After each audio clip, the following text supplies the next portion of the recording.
The deed hit the saloon bar with a crack like a gunshot, and every head in Dusty Creek turned toward the man who had slapped it down. Albert Whitfield stood in the doorway of the Silver Spur Saloon with the late afternoon sun burning at his back, his dark coat rimmed in trail dust, his jaw set like iron forged in a furnace. He was not a tall man by frontier standards, but he filled that doorway the way a storm fills a valley, and every man in the room felt the pressure of it before he took a single step forward. His eyes found Randolph Hester immediately. They always found Randolph Hester, because in 3 years of carrying a burning coal of anger in his chest, Albert had memorized the face of the man who had stolen everything from the woman he loved. Hester was seated at his usual table near the back, playing cards with his foreman and 2 hired guns Albert recognized from El Paso.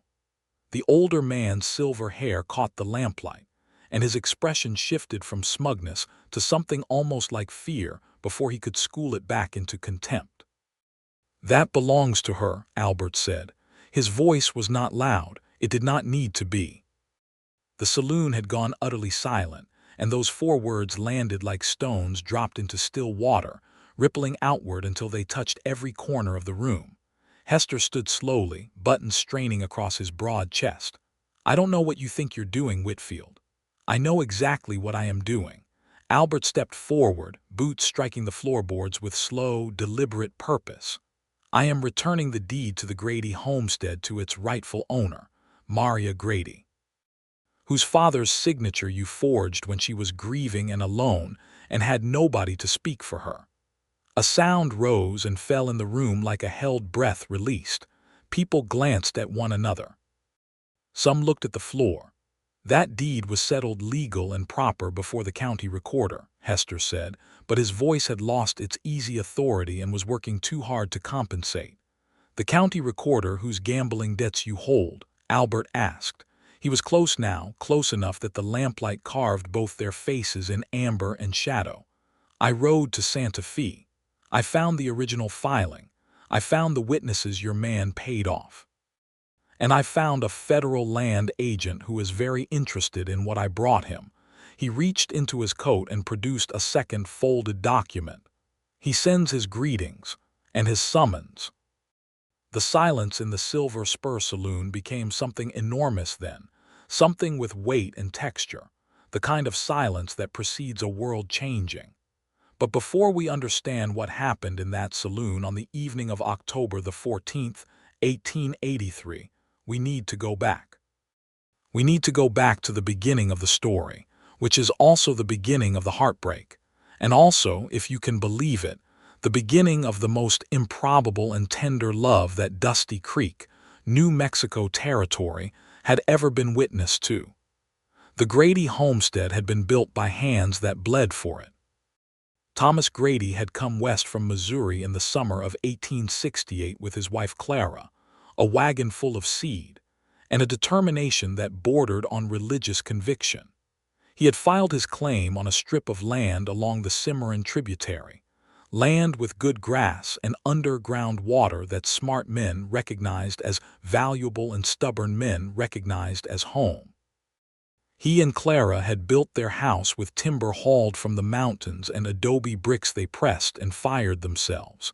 And when Clara died of fever in the winter of 1872, Thomas had not given up. He had buried his wife under the cottonwood tree at the edge of the south field and kept working, because the land was also hers, and to abandon it would have been to abandon her. Maria had been born in 1860, which made her 8 years old when she crossed the territory on that wagon, and 12 when her mother died, and old enough to understand what the land meant long before she was old enough to fully carry the weight of it. By 1880, Thomas Grady was a respected man in Dusty Creek. His spread was not the largest in the territory, perhaps 300 acres, but it was well managed, the cattle were healthy, and the house was the kind of place that other settlers pointed to as proof that honest work was its own reward. Maria, by then 20 years old, had grown into a woman of formidable capability, managing the household accounts, riding fence lines, and earning a reputation for fairness in her dealings that made her father proud in a way he never quite found the words to express, but which showed plainly in his eyes whenever someone mentioned her name. Randolph Hester had arrived in Dusty Creek in 1878, trailing money and ambition, and a smile that never reached his eyes. He bought the largest property in the valley from a rancher who was retiring, expanded it aggressively, and within 2 years had made himself the most powerful man in the county in the way that certain men make themselves powerful, not by building something of their own, but by acquiring the things other people built. He wanted the Grady land because it sat squarely between his eastern range and the water rights. He needed to control the valley. He offered Thomas Grady a price that was reasonable on paper and insulting in spirit, because the spirit of the offer was that Thomas should take what he was given and be grateful and go somewhere else to die. Thomas refused him politely, then less politely, then with a directness that reportedly left Hester's cheeks burning in the middle of the general store with half the town watching. Thomas Grady died in the spring of 1881. The doctor said it was his heart, and perhaps it was, but Maria had always wondered about the timing. He had been in good health 1 month and dead the next, and the only thing that had changed in that month was that Hester had stopped coming around with offers and started sending his foreman instead, a hard-eyed man named Cutter who had a habit of standing just a little too close when he spoke. She was grieving when the trouble with the deed began. She was 21 years old. She had just buried her father beside her mother under the cottonwood tree, and she was trying to hold together 300 acres and a cattle operation with 2 hired hands and a bank loan she was not entirely sure she could service. In that state of exhaustion and sorrow she had not been vigilant enough, and Hester had been patient enough to wait for exactly that window. The county recorder, a thin, nervous man named Devereaux, had presented her with a document she did not fully understand, something about a note her father had apparently signed, a debt against the property. She had asked for time to review it. She had written to a lawyer in Santa Fe. And then, before the lawyer's reply arrived, Hester's men had come with a sheriff's order and a forged deed, and a finality that left her standing in the yard of her own home with nothing but the clothes she was wearing, and a grief so profound it had no edges. She had moved into town. Mrs. Calloway, who ran the boarding house on 2nd Street, had given her a room in exchange for help with the cooking and cleaning, and Maria had spent the first 6 months in a state of quiet fury, gathering what information she could, writing letters that went unanswered, visiting the recorder's office and being turned away. Hester's shadow fell across everything in Dusty Creek. He donated to the church. He employed the sheriff. He threw parties at the big house that used to belong to the Hendersons, and the people who attended those parties smiled at him and clapped him on the shoulder, and told one another that Randolph Hester was the very model of Western enterprise. Albert Whitfield had come to Dusty Creek in the spring of 1881, about 3 months after Thomas Grady's death, and his arrival had been so quiet that most people did not notice it at first.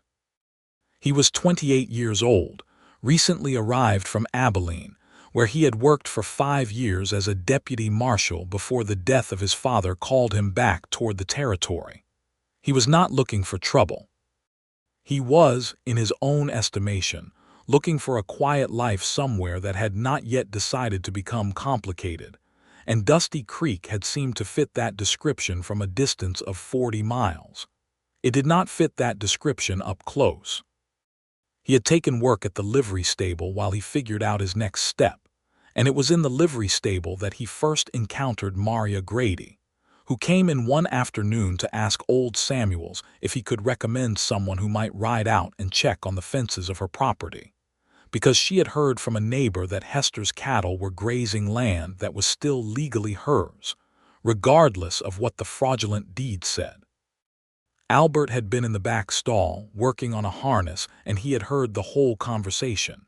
He had heard the quiet dignity in her voice, the precision of her language, the way she had said fraudulent deed without trembling even though her hands, which he could see through the slats of the stall, were clenched at her sides.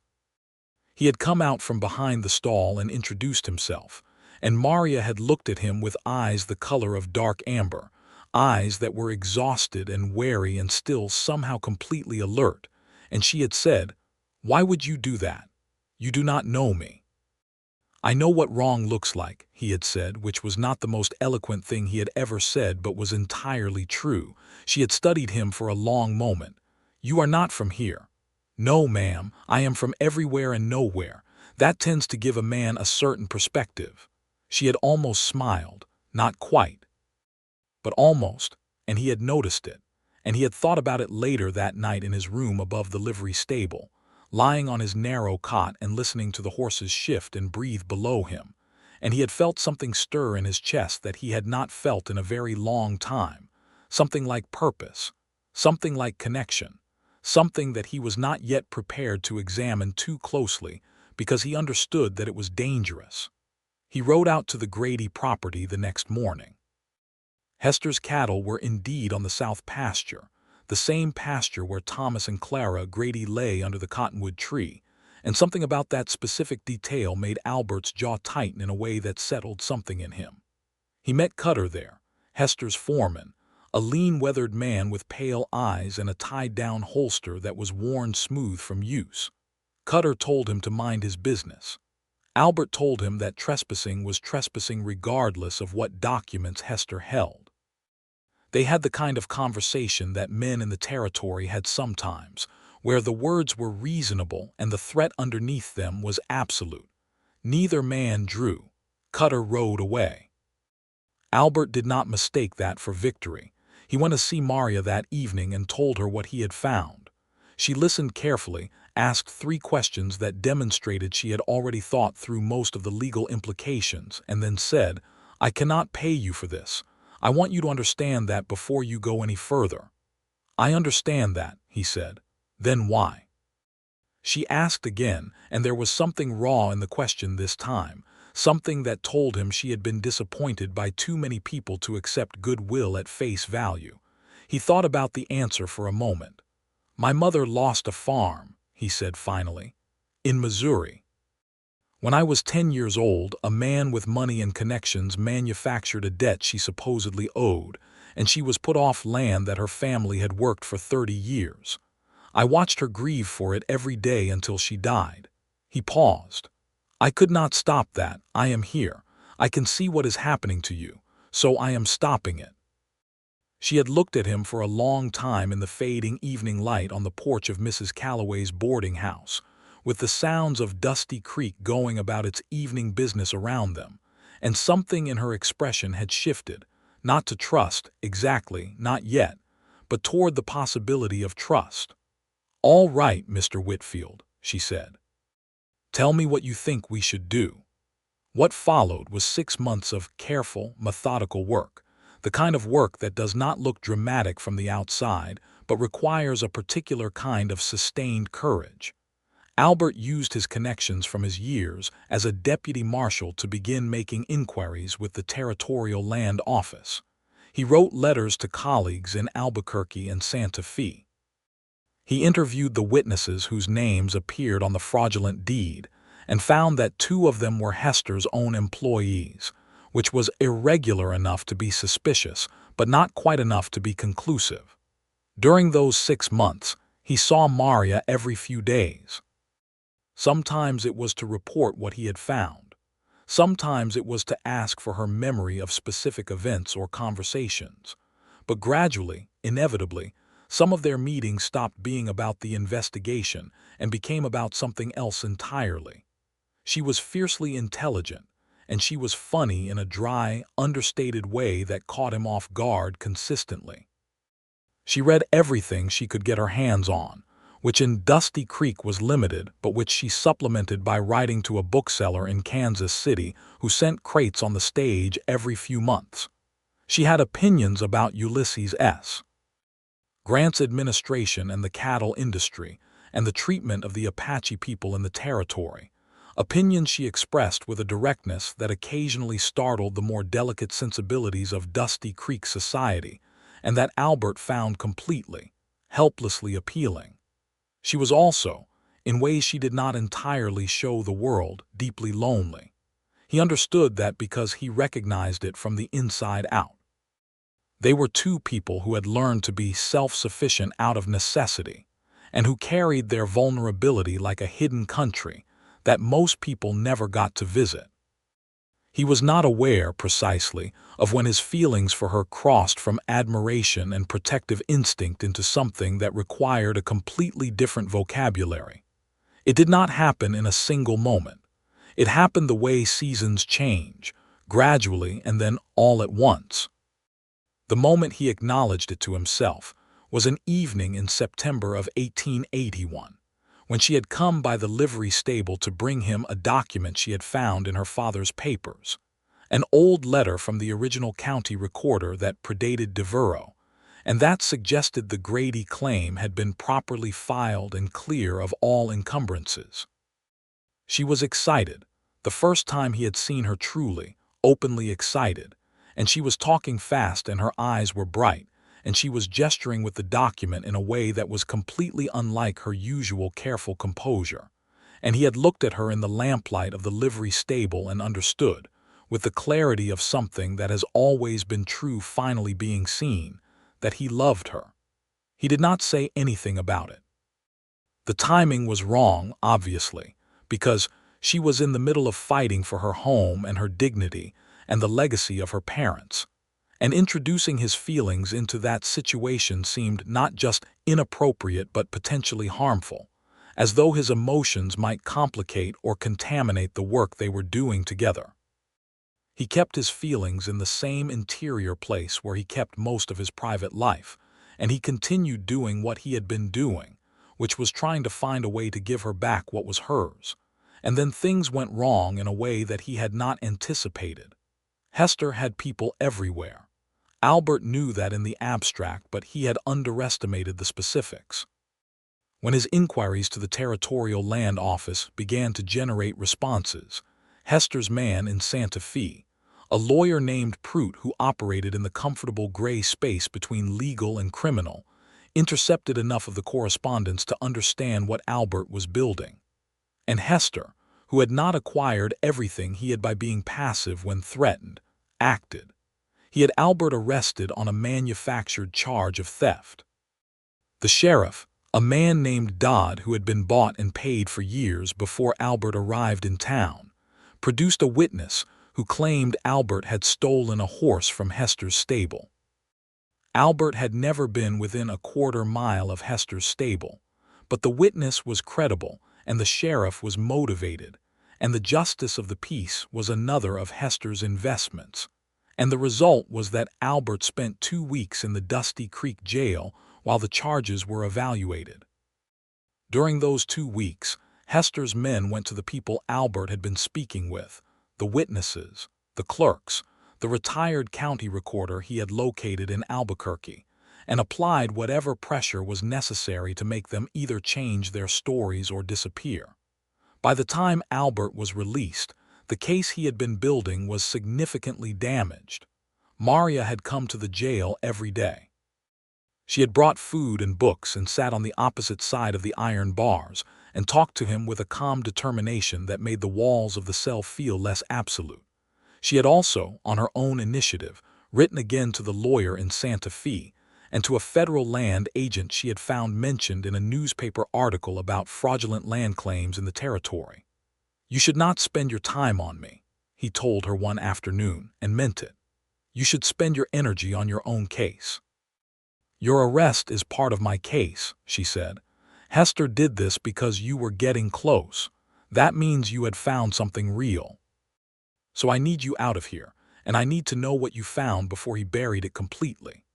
She was right, and he knew she was right, and the fact of her being right while sitting on a rough wooden stool on the wrong side of iron bars, wearing a calico dress that had seen better days, looking at him with those amber eyes that were simultaneously exhausted and relentless, was almost more than he could manage without saying something he was not ready to say.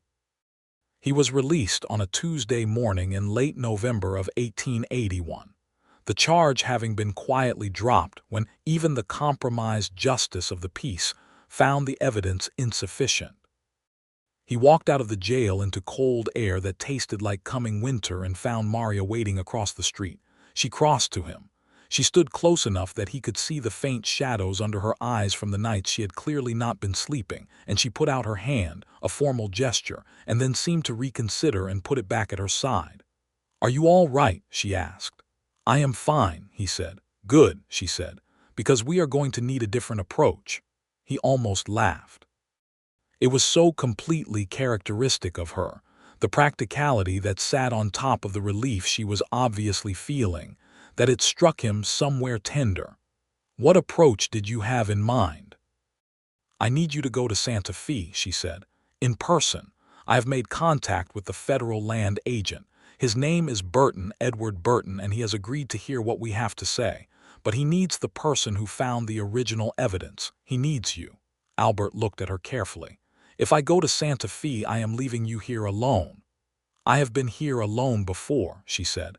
There was no bitterness in it. It was simply a fact, delivered with the particular dignity of someone who has made peace with hard truths. "Hester will increase pressure on you when I am gone," he said. "I know that. I am prepared for it." She met his eyes. "Albert, I need you to go." It was the first time she had used his given name. He was not sure she realized she had done it. He thought she probably had. He left for Santa Fe 3 days later, after arranging with Mrs. Calloway and 2 of the town's more decent men, the Methodist minister and the hardware store owner, to keep an eye on the situation and on Maria in his absence. He also left a letter with Maria that contained everything he had found, copied in meticulous detail, with instructions that if anything happened to him she should use it however she saw fit. "Nothing is going to happen to you," she said when he gave it to her. "Probably not," he agreed. "But in my experience probably is not the same as certainly." She held the letter and looked at him, and there was something in her face in that moment, something she almost said and then kept behind her teeth. He understood the impulse entirely. He was doing the same thing. He rode out of Dusty Creek on a November morning with the mountains cold and blue on the horizon, and her watching from the porch of the boarding house, her arms wrapped around herself against the chill, and he did not look back more than twice. Santa Fe in the winter of 1881 was full of government men and lawyers, and the particular energy of a territorial capital that was still deciding what it wanted to be when it grew up. Edward Burton, the federal land agent, turned out to be a heavy-set man of 50 with a precise manner and genuinely honest eyes, which was rarer in his profession than it should have been. He listened to Albert for 3 hours over 2 days, asked questions that demonstrated a thorough understanding of the legal mechanisms Hester had exploited, and read every document Albert had brought with the focused attention of a man who was not going to make a move until he was absolutely certain of his ground. "This is a pattern," Burton said on the second afternoon, looking up from the papers. "We have seen it in 3 other counties. A powerful local figure, a compliant county recorder, fraudulent liens against property belonging to people who lack the resources to fight back effectively." He set down the document and looked at Albert over his glasses. "What I need, Mr. Whitfield, is the original filing. If Thomas Grady's original claim is in the federal records, which it should be regardless of what Hester's man at the county level has done, then the fraudulent deed can be nullified." "Can you find it?" Albert asked. "I can try," Burton said. "These things are sometimes misfiled, sometimes damaged." But the federal land records from that period were maintained independently of county records, and if the Grady claim was properly filed in 1868, there should be a copy in Washington. He looked at Albert steadily. "I can initiate an inquiry to Washington. It will take time, months possibly." "How many months?" Albert asked. "This is November," Burton said. "If the records are findable and the inquiry goes smoothly, perhaps by summer, perhaps longer." Albert thought of Maria in Dusty Creek with Hester's shadow over everything and winter coming in. She has been waiting 2 years already, he said. I understand, Burton said, and I am sorry for that, but this needs to be done properly or it will not hold. If I move too quickly and Hester's lawyers find a procedural weakness, he walks away and the case against him is damaged for years. He paused. Go back to her, Mr. Whitfield. Keep gathering what you can. I will begin the inquiry from my end. We will correspond through channels that Hester cannot easily access. Albert rode back to Dusty Creek in December, arriving just before Christmas, and found that things had gotten worse in his absence. Hester had been to see Maria twice.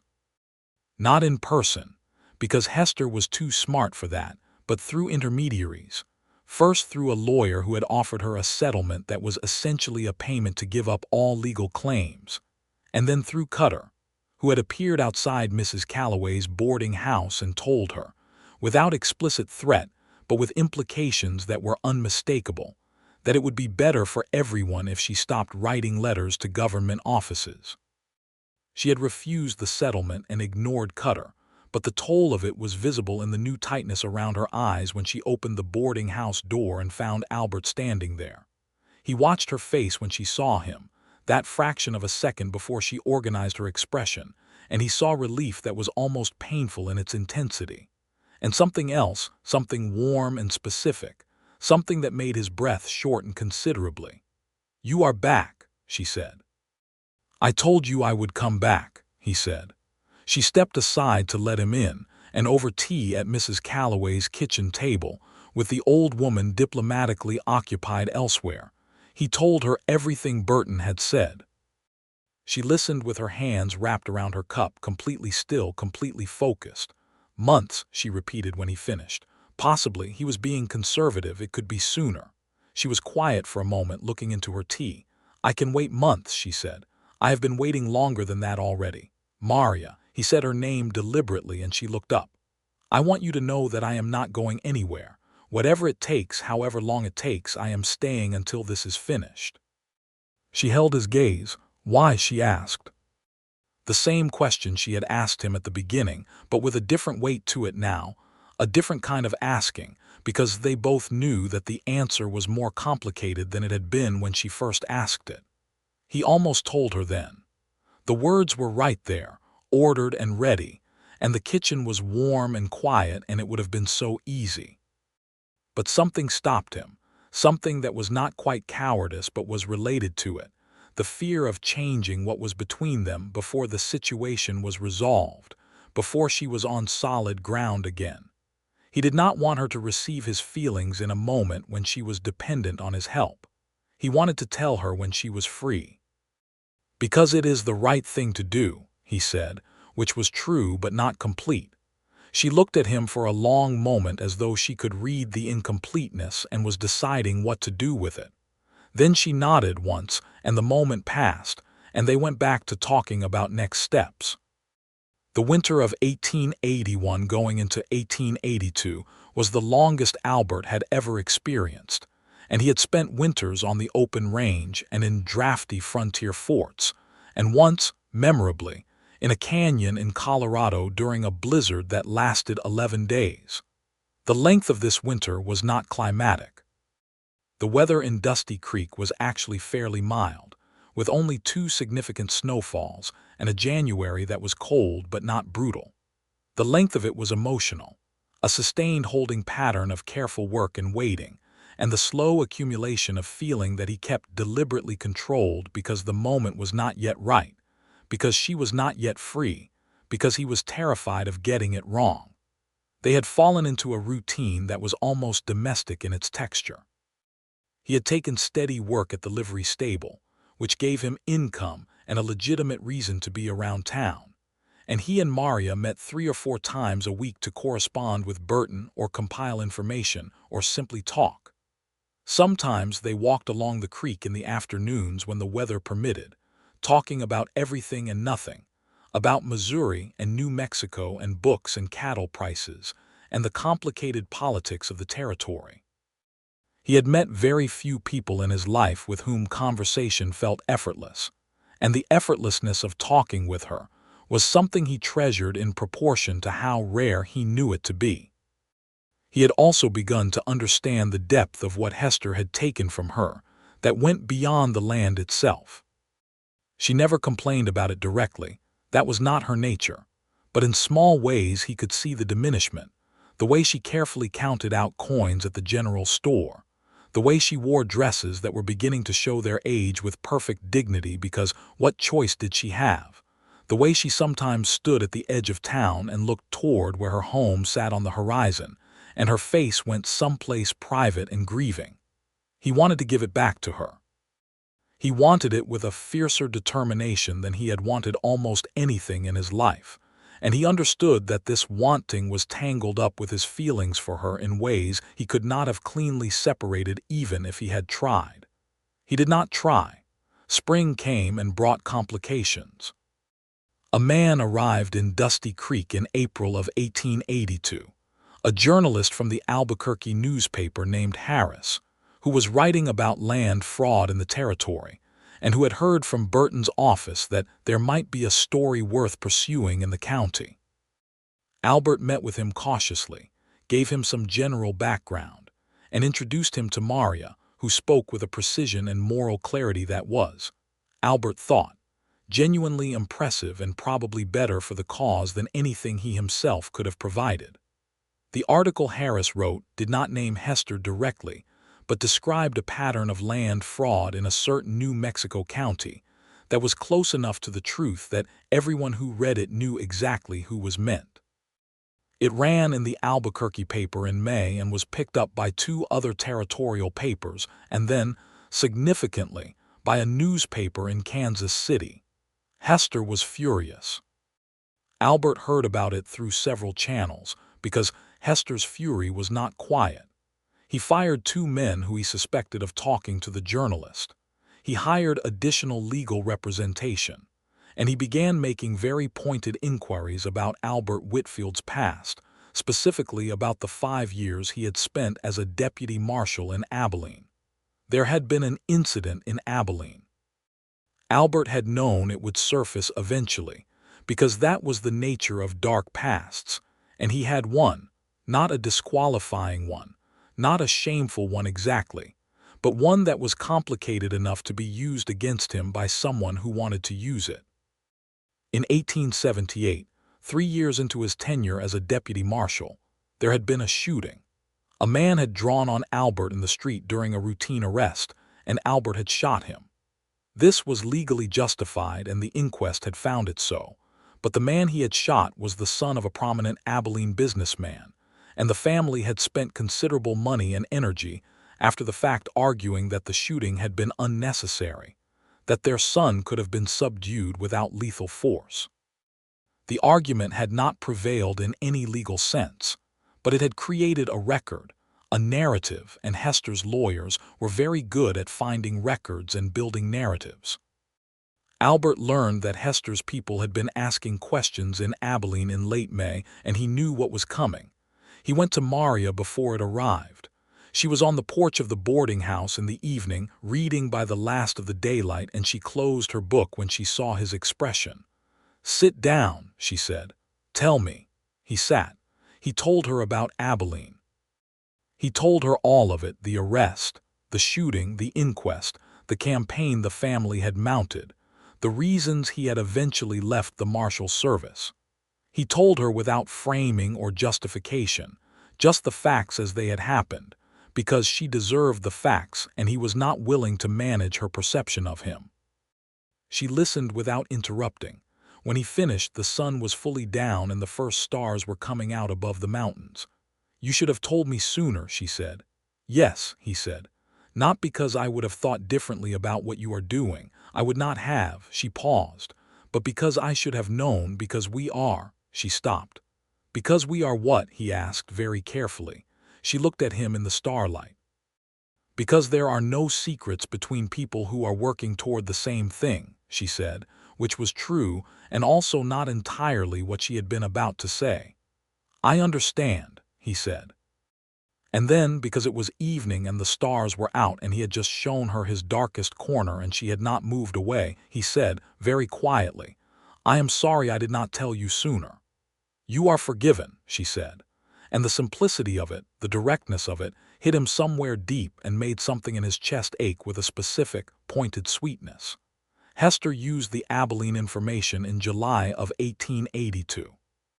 He arranged for a piece to appear in the local Dusty Creek Courier, the small paper that the sheriff's brother happened to operate, that described Albert as a violent man with a history of lethal force, and suggested that anyone doing business with him or relying on his testimony in legal matters should be aware of his background. The effect was limited, but not nothing. Two of the men who had tentatively agreed to speak with Burton's investigators withdrew. The hardware store owner, who had been quietly supportive, became suddenly less visible in his support. Albert watched it happen and felt the familiar frustration of fighting an opponent with unlimited resources and no scruples. What surprised him was the town's response to Maria. He had expected the Hester-aligned elements to use the piece to also discredit her by association. Instead, something almost opposite happened. Several women in town, the Methodist minister's wife, the school teacher, and two of the ranchers' wives who had known Thomas Grady and respected him, became actively vocal in Maria's support. They invited her to social events. They spoke well of her in the contexts that mattered for a woman's reputation in a town like Dusty Creek. They made it clear, in the language of social currency that women in frontier towns had long since mastered out of necessity, that Randolph Hester's campaign against the Grady family was not going to go unanswered. It was not legal evidence. It would not win a land case. But it mattered, and when he told Maria that he had noticed it, she gave him a look that was simultaneously amused and slightly exasperated. "Women have always known how to fight," she said. "We simply fight with the tools available to us." He thought about his mother, losing her farm in Missouri, and the women who had shown up with food in the weeks after, the only solidarity they could offer. "I know," he said. August brought a letter from Burton. The federal land records had been located. The original Grady claim, filed in 1868, was in the Washington archive. Burton was initiating formal proceedings to obtain a certified copy, which would then be the basis for a legal challenge to the fraudulent deed Hester held. But Burton's letter also contained a warning. Hester's lawyers, who had apparently caught wind of the Washington inquiry through their own government contacts, were moving to block it on procedural grounds. The blocking effort was unlikely to succeed permanently, but could delay things by another 6 months to a year. There was a second piece of information in the letter that Albert read 3 times before he understood its implications. Burton had found evidence that Devereaux, the county recorder, had not only accepted payment from Hester but had kept a record of the transaction. A private record for his own protection. And Devereaux, who was apparently not as thoroughly committed to Hester as Hester believed, had indicated to one of Burton's investigators that he might be willing to provide that record in exchange for certain assurances about his own legal exposure. It was a crack in the wall. The first real crack. Albert brought the letter to Maria immediately. She read it at the kitchen table twice, and when she looked up her eyes were bright with something that might have been the beginning of relief. "Devereaux," she said, "I always thought there was fear behind his nervousness, not just guilt." "Fear of Hester specifically?" Albert asked. "Fear of being left holding all of it," she said. "Hester is the kind of man who uses people and then discards them. Devereaux is smart enough to know that." "Can you get to Devereaux?" She thought for a moment. "His wife was friends with my mother. There may be some goodwill there that has not been entirely spent." She looked at the letter again. "I need to go see him." "You should not go alone," Albert said. "I know," she said. "Will you come with me?" He would have followed her to the far edge of the territory and back without a second thought, but he just said yes. They drove out to Devereaux's property, a small farm on the eastern edge of the county, in a rented wagon on a Saturday morning in late August, with the sky enormous and blue overhead and the mountains purple in the distance. It was, Albert thought, The kind of day that made the territory feel like it was offering a person something, if only the person could manage to deserve it. Devereaux received them with visible anxiety, his eyes darting between them and the road as though expecting to see Cutter's silhouette at any moment. His wife, a thin, quiet woman named Edith, brought them water and then hovered in the kitchen doorway with an expression that Albert read as carefully composed hope. It took an hour. Devereaux was frightened and evasive and kept circling back to questions about what would happen to him, what exposure he faced, whether there was any guarantee of protection. Albert let Maria lead most of it, because her patient precision and her evident humanity were better tools for this conversation than anything he could bring. She acknowledged his fear without dismissing it. She was honest about what she could and could not promise. She reminded him, gently and without accusation, what had been done to her family and what continued to be done. Finally, Devereaux looked at his wife in the kitchen doorway and she gave him a small nod, just barely, just enough, and he went into his back room and came out with a tin box. Inside the box was a ledger.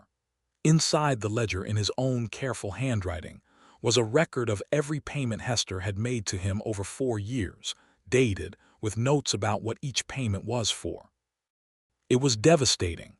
Albert kept his expression neutral with considerable effort. Maria thanked Devereaux with a quiet sincerity that he clearly had not expected and did not entirely know what to do with. Edith walked them to the wagon and gripped Maria's hand for a moment before letting go. "He has been afraid for a long time," Edith said quietly, "about what he did, about what it cost your family."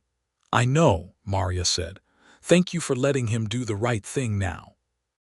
They drove back to Dusty Creek in the golden late afternoon light with the ledger wrapped in cloth under the wagon seat, and Albert was so aware of her beside him, the warmth of her proximity, the ease of their shared silence, that it cost him something significant to keep his attention on the road.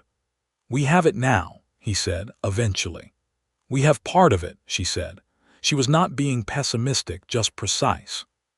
"We have Devereaux's ledger. We need the federal records from Washington. We need Burton to make his case. It is not finished."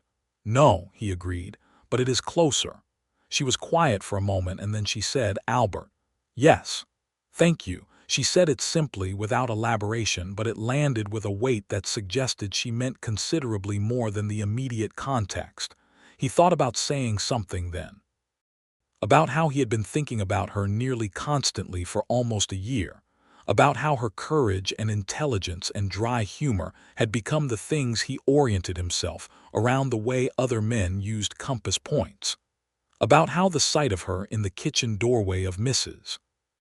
Calloway's boarding house had become the image that surfaced when he was riding alone and his mind went to pleasant places. He did not say any of it.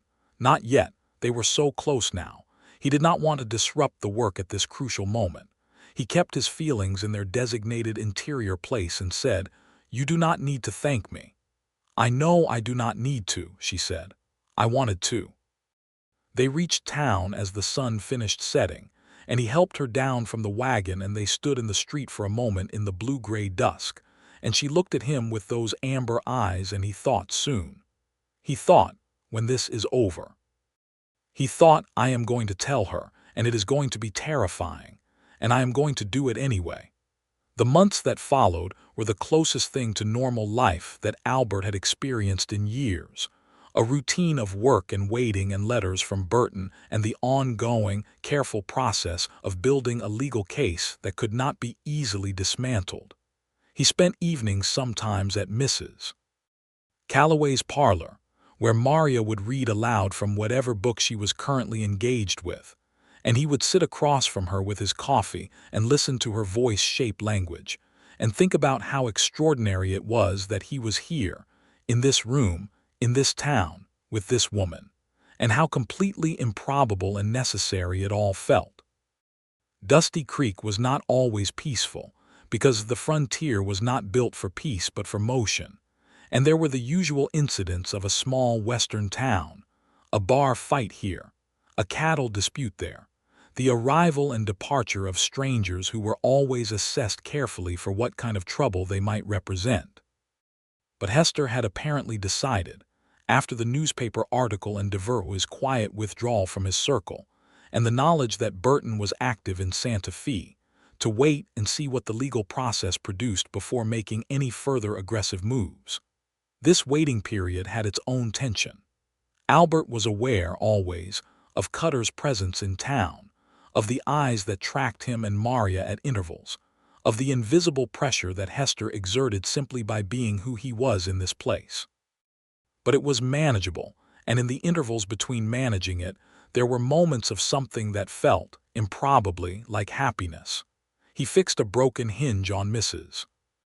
Calloway's chicken coop on a Sunday morning in December, and Maria came out to watch and ended up helping, and they worked side by side in the cold morning air with their breath making small clouds, and she laughed at something he said. A real laugh, unguarded, and he stopped working for a moment and just looked at her, and she caught him looking and held his gaze for 2 heartbeats longer than was strictly necessary before looking away with a slight color in her cheeks that might have been the cold. He did not sleep particularly well that night. Burton's case came together in the spring of 1883, more quickly than either of them had expected. The federal records from Washington arrived, certified and authenticated, showing the original Grady claim clear of any encumbrance. Devereux had provided his ledger to Burton's office in February, having made a formal statement with 2 witnesses and an attorney present. 2 of Hester's former employees, men who had left his service and moved to other parts of the territory, had provided statements of their own, describing the process by which the fraudulent deed had been manufactured. Burton sent Albert a letter in early April that said, simply, "I believe we have sufficient grounds to proceed. Come to Santa Fe at your convenience with the original documents. Bring Miss Grady if she is willing." Albert rode to Dusty Creek from the telegraph office where he had gone to read the reply and found Maria at the boarding house, in the small garden at the back that she had planted in the spring, kneeling in the dirt with dirt on her hands and her hat pushed back on her head. He stood at the garden gate and she looked up at him and read his expression. She stood up slowly, brushing her hands on her apron. "It is time," she said. "It is time," he said. She put her hand over her mouth for just a moment, just a second, and he saw her eyes fill before she blinked it back with the fierceness that was so characteristic of her. "We need to go to Santa Fe," he said. "I know," she said. She took a breath. "Give me an hour to get ready." They took the stage to Santa Fe, 2 days of travel with the territory unfolding around them, red rock and blue sky and distance that felt both immense and, for the first time in 2 years, possible. They talked for most of it, a wide-ranging conversation that covered everything and also somehow kept circling back to the question of what came after, what she wanted, what she would do when the land was hers again. "I want to go home," she said simply. "I want to plant the south field. I want to fix the fence along the creek. I want to stand under the cottonwood and talk to my parents and tell them that it is all right." He thought about what it would look like, the house coming back to life, the fields under cultivation, the cattle on the proper land. He thought about whether, in the version of the future he was very carefully hoping for, he might possibly be in that picture. Santa Fe was everything Dusty Creek was not: noise and energy, and the layered complexity of a place where Spanish and Anglo and Apache and territorial government all occupied the same streets and regarded each other with varying degrees of wariness and accommodation. Burton met them at his office and spent 2 days going through everything with them, making sure the case was complete and airtight. The formal challenge to Hester's deed was filed with the Federal Land Court on a Thursday in April of 1883. The certified copy of the original Grady claim was its cornerstone. Devereux's ledger was its most damning exhibit. The statements from former employees were its corroboration. Hester's lawyers fought it. Of course they did. They filed motions and objections and procedural challenges that kept the case in process for another 4 months. Albert spent most of that time in Dusty Creek, continuing his routine, corresponding with Burton, watching Hester's increasingly agitated behavior as the legal walls closed in. And then, in August of 1883, the federal land court ruled in favor of Maria Grady. The judgment was comprehensive. The fraudulent deed was nullified. The Grady claim was restored to its original standing. Hester was ordered to vacate the property and pay restitution, an amount that represented the profits he had derived from the land in the 2 years he had held it by fraud. Devereux, who had cooperated, received a reduced penalty. 3 of Hester's associates faced separate criminal charges through the territorial court. Burton sent a telegram and then a letter, and the letter arrived on a Tuesday morning at Mrs. Calloway's boarding house, when Albert happened to be sitting in the parlor, talking to the old woman about absolutely nothing in particular, waiting without quite admitting to himself that he was waiting. Maria came downstairs with the letter in her hand, and she read it in the parlor doorway with her lips moving slightly, and then she stood absolutely still for a moment, and then she started to cry. It was the only time he had seen her cry in 2 years. She had come close once or twice, but had pulled it back each time with the discipline that was part of who she was. Now she was not pulling it back, and the tears running down her face were not grief, they were relief, and the release of 2 years of sustained courage and something else, something that looked a great deal like joy. Mrs. Calloway made a tactful exit. Albert went to her. He stood close to her in the doorway, and he could not think of anything sufficient to say, so he said nothing. And after a moment she stepped forward and put her forehead against his shoulder, which was as close to falling apart as she was ever going to allow herself in front of another person. And he put his arms around her and held her, feeling her breathe, feeling the slight shaking of her shoulders, feeling the warmth of her. And it was the most natural thing he had ever done and simultaneously the most significant. She pulled back after a moment, wiping her face with the back of her hand, and looked up at him from very close and said, "Thank you, Albert, thank you." "It was your doing," he said truthfully. "I was just the one who rode." "Do not do that," she said with a small fierceness. "You know what you did, take the thanks." "All right," he said. He was still holding her, one arm around her shoulders, and neither of them had moved to change that. "I take the thanks." She looked at him. He looked at her. The boarding-house parlor was quiet around them, with morning light coming through the curtains and the sound of Dusty Creek starting its day outside the window. "I have something to say to you," he said. "I know," she said. "You know."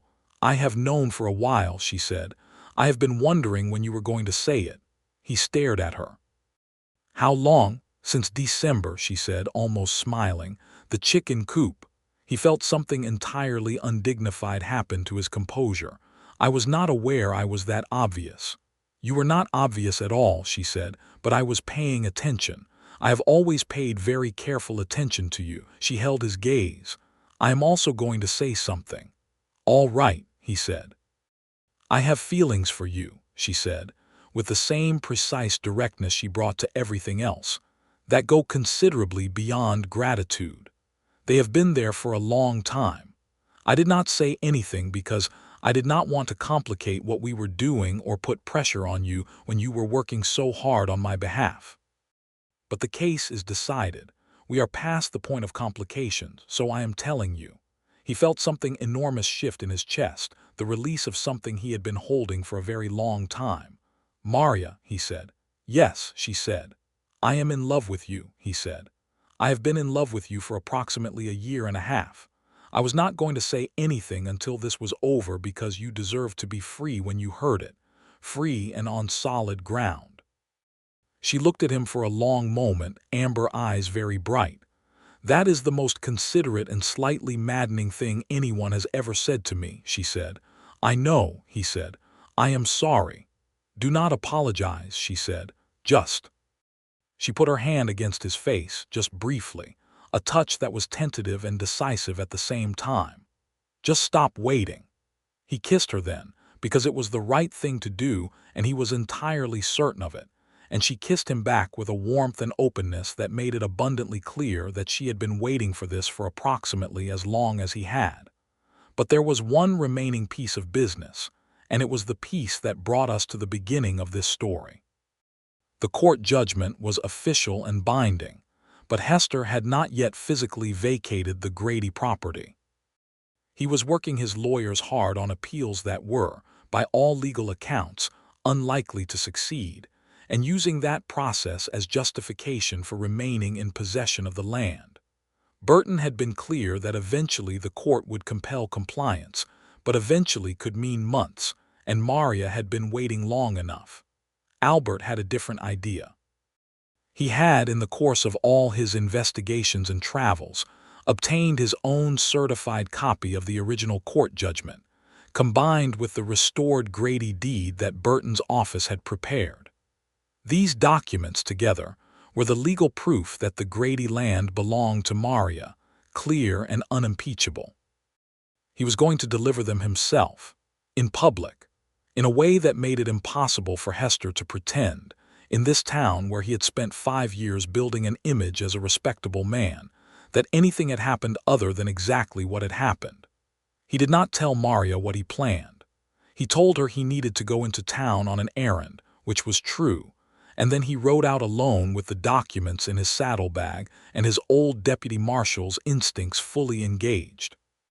He had timed it for a Thursday afternoon, when Hester and his associates were reliably at the Silver Spur for their weekly card game.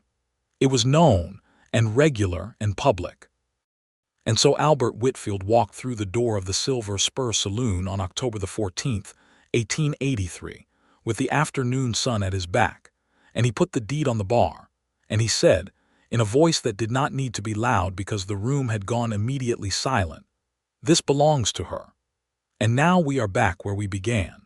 Hester stared at the deed on the bar with an expression that was cycling through contempt and fear and calculation so quickly that it was almost fascinating to watch. "That document is under appeal," he said. "The appeal was denied yesterday," Albert said. "I received the telegram this morning. I took the liberty of posting a copy at the courthouse for anyone who wishes to verify it." He reached into his coat and produced the second document, the federal summons from Burton's office. "And this is for you personally.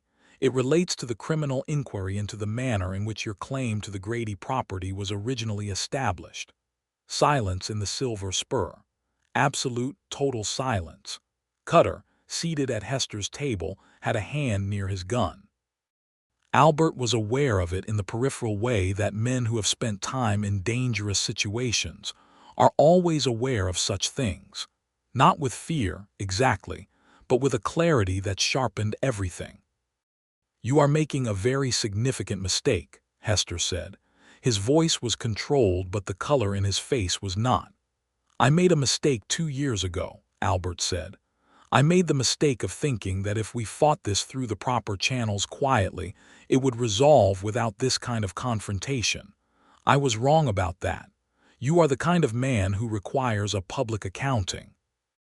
He looked at the room, at the men and women who were watching, the regulars and the passers-by and the bartender, all of them holding completely still. "Everyone in this room knows what you did to the Grady family. Everyone has known for a long time. The difference between then and now is that there is a federal judgment that says it, and a federal summons that demands you answer for it. And I am standing here in front of all of you saying it clearly." Cutter moved.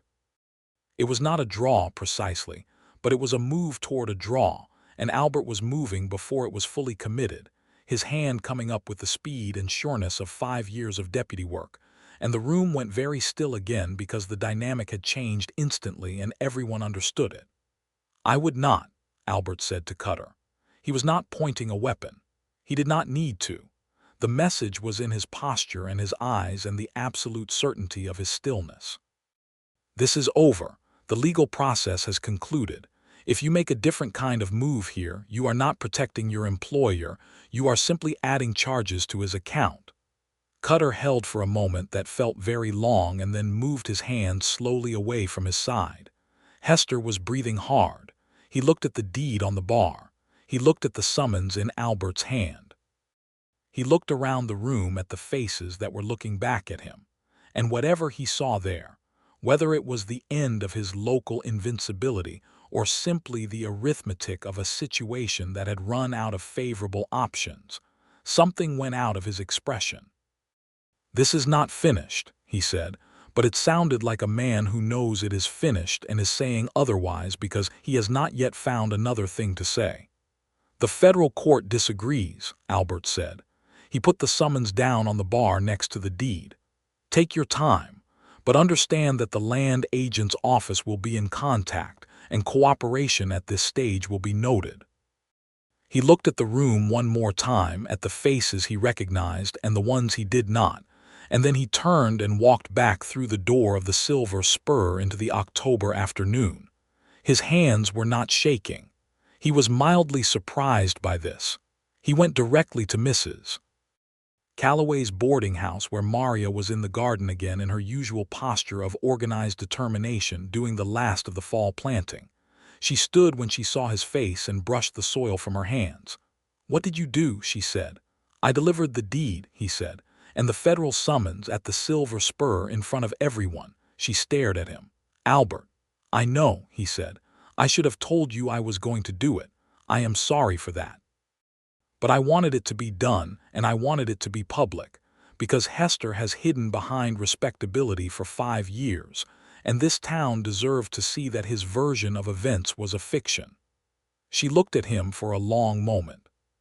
He could not entirely read her expression, which was unusual for him. "Are you angry?" he asked. "No," she said. "I am," she paused, searching for the word. "I am moved, which is not something I say easily." "I know you do not," he said. She looked toward the horizon, toward the east where her land was. "Can I go home now?" she asked. "Yes," he said. "The property is legally yours. Hester's time to vacate runs out in 30 days per the court order, but we can go out there now if you want. Cutter and the hands will not interfere." "Now," she said immediately. They rode out together, side by side, in the October afternoon, under a sky that was doing everything the territory could do with light and space and distance. The land materialized around them as they rode, the familiar hills, the line of the creek, the slope of the south pasture, and when the house came into view, Maria slowed her horse to a walk and Albert followed her lead. The house was changed. Hester had made modifications, added a corral, repainted the exterior in a way that was practical and impersonal. But the bones of it were Thomas Grady's work. The adobe walls, the wide porch, the window placement, all of it speaking the same language as the woman riding beside him. They stopped at the gate. She sat her horse for a long moment, looking at the house and the land and the cottonwood on the horizon where her parents were buried, and he sat his horse beside her and waited, because some moments require silence to complete themselves. Then she dismounted and walked through the gate and he followed. They walked to the cottonwood. It was large and old, its leaves going gold with the season, and under it the ground was undisturbed and the 2 wooden crosses were still standing, slightly weathered but intact. Maria knelt between them and was quiet for a moment, and Albert stood a respectful distance away with his hat in his hands. She stood eventually and turned to him. Her eyes were dry, but her face was very open. "I told them," she said. He nodded. She came to him and he put his arms around her and she leaned into him, and they stood together under the cottonwood with the October sun on the land and the mountains in the distance and the sound of the creek somewhere below them, and it felt to Albert like the completion of something that had been in progress for a very long time. "I want to ask you something," he said into her hair. She pulled back enough to look at him. "Ask." He had thought about how to do this. He had thought about it for weeks, actually, since before the final judgment had come down, and he had imagined various settings and approaches and words. He had not, until this moment, been able to imagine doing it anywhere other than here under this tree on this particular ground that meant everything to her. "I would like to stay," he said. "Not as someone who helped you or works alongside you or visits from town. I would like to stay as," he paused, "as your husband if you would have me." "I love you, Maria." I love you with a specificity that I do not think I could replicate in any direction, because you are unlike anyone I have ever known, and this is where you are, and this is where I want to be." She looked at him for a long moment in the October light under the cottonwood tree between her parents' graves, and her expression was the most unguarded he had ever seen it. "Albert Whitfield," she said. "Yes," he said. "Yes," she said. He blinked. "Yes, you will marry me." "Yes, I will marry you," she said, with a small smile that contained the dry humor he had been falling for since that very first afternoon in the livery stable. "You did not think I would say no." "I thought you might need time," he said, "to process." "I have had approximately a year and a half," she said. "I am processed." He laughed. He could not help it. It was the kind of laugh that comes from somewhere deep, from genuine and uncomplicated happiness, and she was smiling properly now. A full smile that he had not seen very often, but which was possibly the most beautiful thing he had ever encountered. And he kissed her again there under the cottonwood with the October sky enormous above them, and the land of the Grady homestead stretching out in every direction like a promise kept. The days that followed were busy with the practical work of restoration. Hester complied with the vacating order, not graciously, but without the additional legal resistance he had threatened. His criminal case was handled at the territorial level over the following year, and he eventually agreed to a settlement with the federal land office that stripped away most of his fraudulent acquisitions, not just the Grady property, but 2 other claims his lawyers had secured through similar methods. He left Dusty Creek the following spring and was not missed. Cutter left with him, which was a relief to most of the town. Devereaux served a period of community supervision and kept his position as county recorder under strict oversight for 2 years before resigning and moving to Albuquerque. The new county recorder was a woman from Vermont named Gertrude Hale, who brought with her an organizational thoroughness and ethical rigor that was genuinely refreshing. Albert spent the fall of 1883 helping Maria reclaim the Grady homestead in the most literal sense, repairing what Hester's tenure had damaged, restoring what had been altered, and beginning the work of making the place theirs rather than just hers.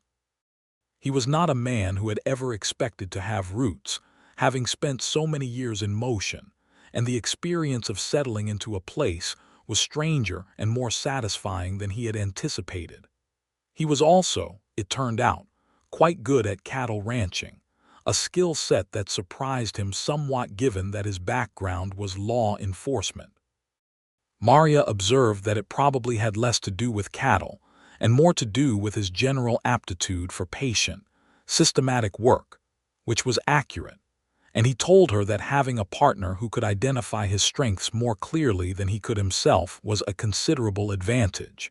And she gave him the look she gave him when he said something that pleased her without trying to, which was one of the finest looks he had ever been on the receiving end of.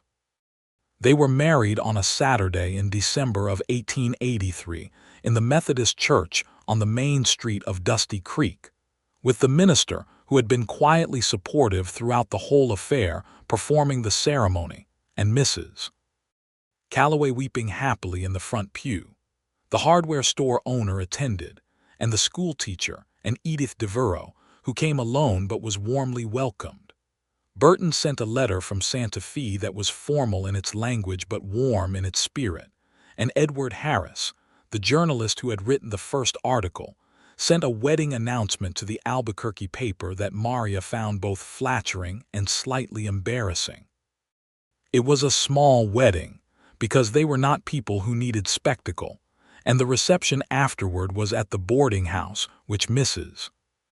Calloway had decorated with ribbon and pine branches, and what Albert privately thought was a somewhat optimistic quantity of mistletoe.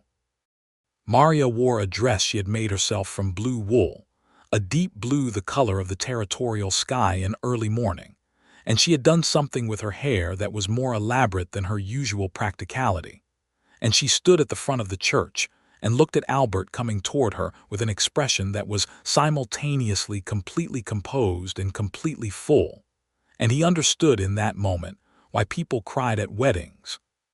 because there was something almost unbearable about this much rightness in one place. They rode home to the Grady homestead after the reception, in the December cold with stars blazing overhead, and the house was warm and lit and theirs, and the cottonwood stood dark against the sky at the edge of the south field, and Albert felt, for the first time in perhaps his entire adult life, that he was exactly where he was supposed to be. The winter of 1883 going into 1884 was the opposite of the previous one, not a season of anxious waiting, but one of the deep satisfaction of things going right. They worked the ranch together in the comfortable rhythm of two people who had learned each other's minds through necessity, and found that the knowledge translated easily into partnership. They argued sometimes, because they were both too direct and too intelligent for disagreement to be avoided, and they made up with the ease of people who trust each other too completely for conflict to do lasting damage. Maria read to him in the evenings, the bookseller in Kansas City now sending crates at her specific instruction, and she was deeply interested in the Reconstruction debates and the emerging movements around labor rights and the political situation regarding the Apache and Navajo nations in the territory. She had opinions that she expressed freely and argued with a clarity that Albert both admired and occasionally found himself on the receiving end of, particularly regarding the treatment of the Apache people who had been displaced onto reservations in conditions that she described, accurately, as unconscionable.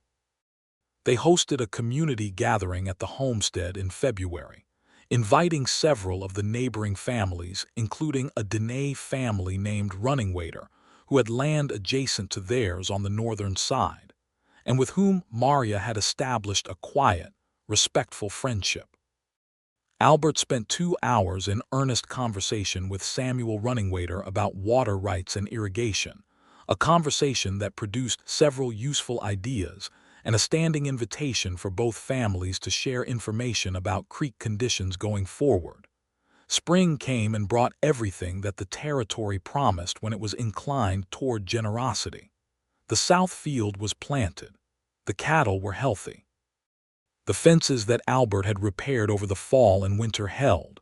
Maria stood under the cottonwood in the April sunlight and looked at the field and the house and the mountains and breathed, simply breathed, with a completeness that he watched from a respectful distance and felt in his own chest. She turned and found him watching and smiled. "Come here," she said. He crossed the field to her. She took his hand. They stood together under the cottonwood where her parents lay, looking at everything. "My mother would have liked you," she said. "Would she?" "She liked honest men," Maria said. "She said there were not enough of them and the ones that existed needed to be appropriately encouraged." A pause. "She would have encouraged you very enthusiastically. And your father?" he asked. She considered this. "My father would have tested you for 3 months and then declared you acceptable, and then told everyone you were his idea." He laughed. "I would have happily accepted those terms."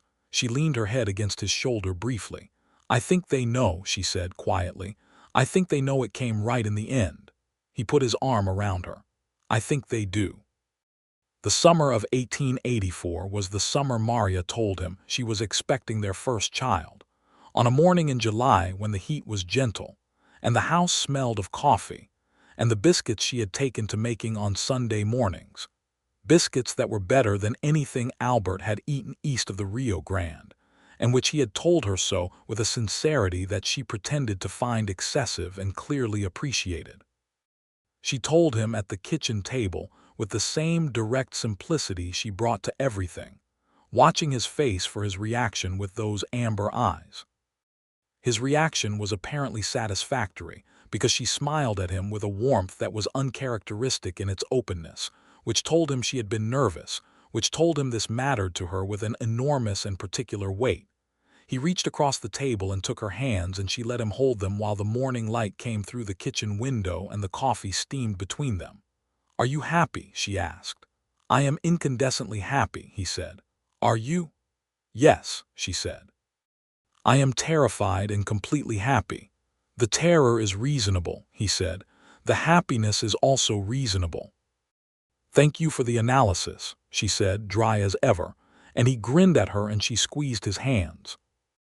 Their son was born on a cold night in February of 1885, in the bedroom of the Grady homestead, with the midwife from town in attendance and Albert in the next room doing what men of the era did, while their wives did the hard and dangerous work that brought children into the world, which was to try not to pace too conspicuously, and to be grateful for every sound that indicated things were proceeding. They named him Thomas Albert Whitfield, Thomas for her father, Albert for his. And when Albert held the baby for the first time, swaddled and squinting in the lamplight with a remarkable quantity of dark hair for someone so new to the world, he felt something happen in his chest that reorganized everything, a love that was new and different and enormous, and he looked up at Maria propped against the pillows with exhaustion and a quiet, fierce pride, and he was, for a moment, simply unable to speak. "He looks like your father," he managed finally. "He looks like a raisin," she said, which was accurate and also said with a tenderness that gave the observation a completely different meaning. He sat beside her on the bed with the baby between them and the lamp burning and the February wind at the windows, and outside the south field lay under its winter quiet, and the cottonwood stood in the dark, and the mountains were stars and shadow on the horizon, and Albert Whitfield, who had spent a very long time being from everywhere and nowhere, was home. The years rolled forward in the good way that years can roll when the foundation is solid and the people on it are genuine. Dusty Creek grew and changed, as frontier towns did, the territorial politics shifting toward eventual statehood, the railroad extending its reach, the old wild edges of the place softening into something more settled without losing the spaciousness that was native to the land. The Grady homestead, which people began calling Whitfield Ranch, but which Albert and Maria always privately called by its original name, expanded carefully, adding land to the south and improving the water rights arrangement with the Running Waiter family to their mutual benefit. They hired 3 hands, good men who were treated well and stayed, which was its own form of reputation in a territory where the treatment of ranch workers varied considerably. Maria became involved in the school board in 1886, advocating successfully for a larger schoolhouse and a second teacher, and she organized the first lending library in Dusty Creek, using a combination of donations and the books from Kansas City that she had accumulated over years.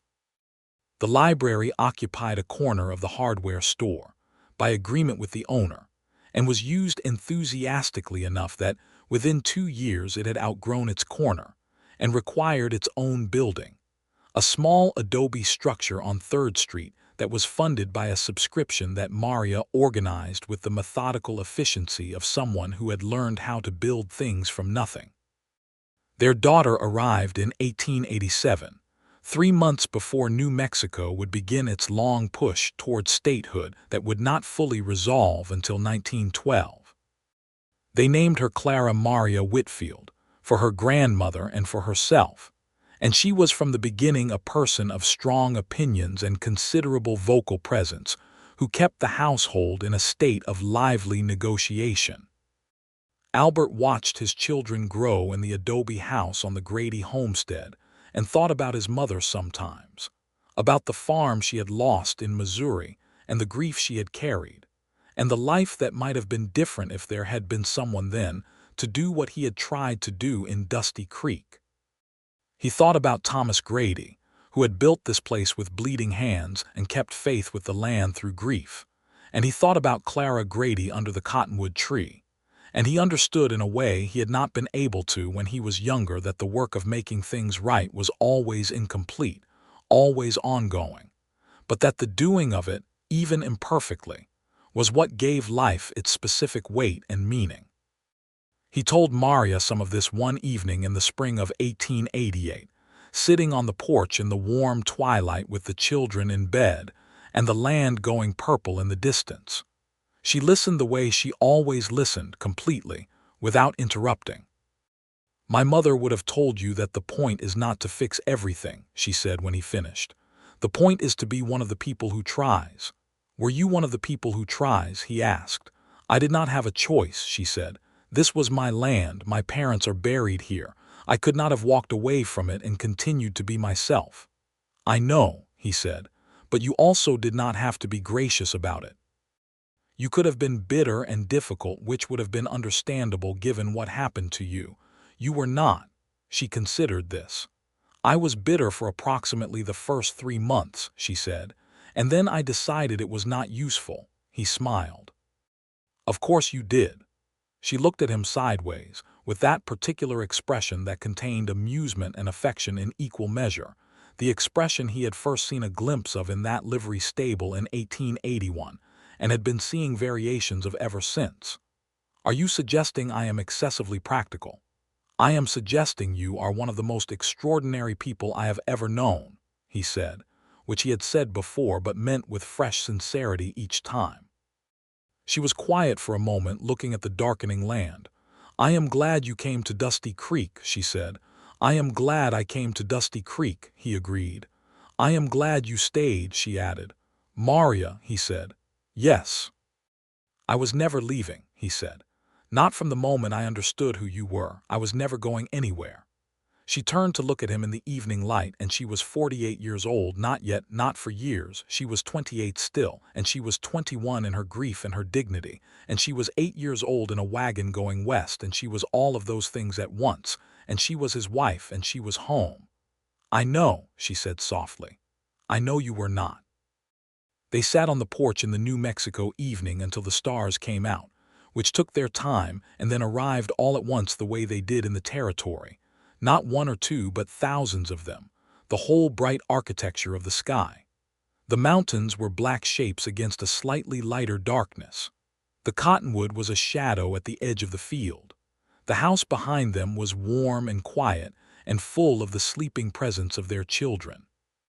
Albert Whitfield put his arm around Maria Grady Whitfield, and she leaned into him, and the land was theirs, and the night was enormous and gentle, and there was nothing outstanding, nothing unpaid, nothing owed and nothing stolen, nothing hidden and nothing kept behind teeth that needed to be said. Everything, at last, was exactly as it should be. And in the county records of Dusty Creek, New Mexico Territory, clearly filed and properly witnessed, and available for any person who wished to verify it, the deed to the Grady homestead stood in the name it had always rightfully held, a name that now had another joined to it. 2 names on one deed, 2 people on one piece of ground, rooted there as completely and permanently as the cottonwood under which the people who had made all of it possible now rested in the quiet earth. With the mountains on one side and the creek on the other, and the sky going on forever in every direction, the way it does in the West, the way it does when you have finally come home.